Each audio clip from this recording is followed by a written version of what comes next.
From the farmers and ranchers of Farm Bureau, this is Farm Weekend. The H5N1 outbreak continues to trouble the U.S. dairy and poultry industries. Chad Smith has the details. Since 2022, the U.S. poultry industry has been battling a particularly persistent strain of H5N1, or avian influenza, and more than 100 million birds have been affected over the last 2.5 years. Barrett Nelson, an economist with the American Farm Bureau, says turkeys and egg layers have been hit the hardest. Avian influenza continues to be a problem. We've had 3.5 million birds affected this October. Egg layers and turkeys are still the greatest impacted by this.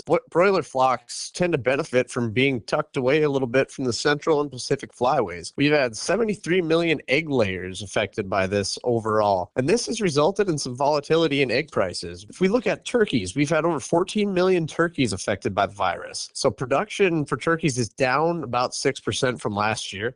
In March of this year, the dairy industry began battling the virus. Since that time, we've seen nearly 500 detections of avian influenza in dairy herds in 16 states. California is home to 263 of these cases, and this is one of just 2 states that have had detections in the last 30 days. It's important that consumers know that their milk supply is safe. Pasteurization deactivates the virus, and it's been proven to be highly effective against avian influenza in this circumstance. Nelson says the response to avian influenza from USDA's Animal and Plant Health Inspection Service has been effective. First off, in the poultry side of things, when we had regionalization, we still see the spread of the virus, but overall the biosecurity efforts that they've put in place have kept the poultry industry functioning. If we switch gears and take a look at the response in dairy, Avis responded to this. They used the emergency assistance for livestock, honeybees, and farm-raised fish program, that's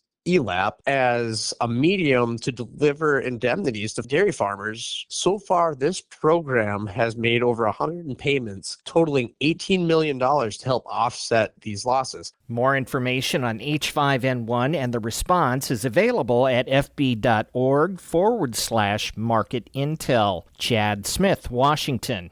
Outlook for the Kansas wheat crop. More on that when we come back. Hey, farmers and ranchers, just as you do ride-alongs to inspect your fields and cattle, make sure you do the same for your mental well-being. Take time to check in with yourself and your neighbors. And if you find yourself in a crisis, remember, there's immediate help available at 988. Mental health is just as vital as the health of your farm. Let's prioritize it together. This message brought to you by Kansas Farm Bureau and Kansas Farmers Union. Winter wheat conditions in Kansas at 49% good excellent are way better than last year's and well over the 5-year average. Kansas Farm Bureau's Ag Advisory members from the central and western portions of the state say continued winter precipitation will be vital to achieve a good 2025 wheat crop. Next, Insight with Greg Deering. Frustrated with your current healthcare coverage? Kansans are saving up to 60% a month with Kansas Farm Bureau health plans. Choose from individual and family plans, short-term coverage, or dental and vision plans. It's quality coverage you can afford. Learn more and get a free quote by visiting kfbhealthplans.com or visiting a Farm Bureau Financial Services agent near you. Now, Insight with Greg Deering. I've never had the misfortune of hitting a deer with a vehicle, but I know plenty of people not so lucky. Fall is the peak season for deer accidents, as our daily commutes coincide with dawn and dusk, when the animals are most active. It's also the time of year deer wander farther than normal and are less wary of potential hazards as they seek to find a mate. The Kansas Department of Parks and Wildlife offers some advice on how to avoid collisions with deer. Watch for more than one, as they seldom travel alone. Reduce speed and be alert near wooded areas or green spaces, such as parks or golf courses, and near water, such as streams and ponds. Deer crossing signs indicate where high levels of crashes have occurred in the past. Use your bright lights to help you detect deer as far ahead as possible, and never swerve to miss a deer. The most serious crashes sometimes occur when drivers swerve and collide with another vehicle or run off the road and hit an obstacle. If you do hit a deer, pull as far onto the shoulder as you can or off the road entirely. Engage your emergency flashers and contact local law enforcement. Remember, beware of the deer. It's always better to be late than never arrive.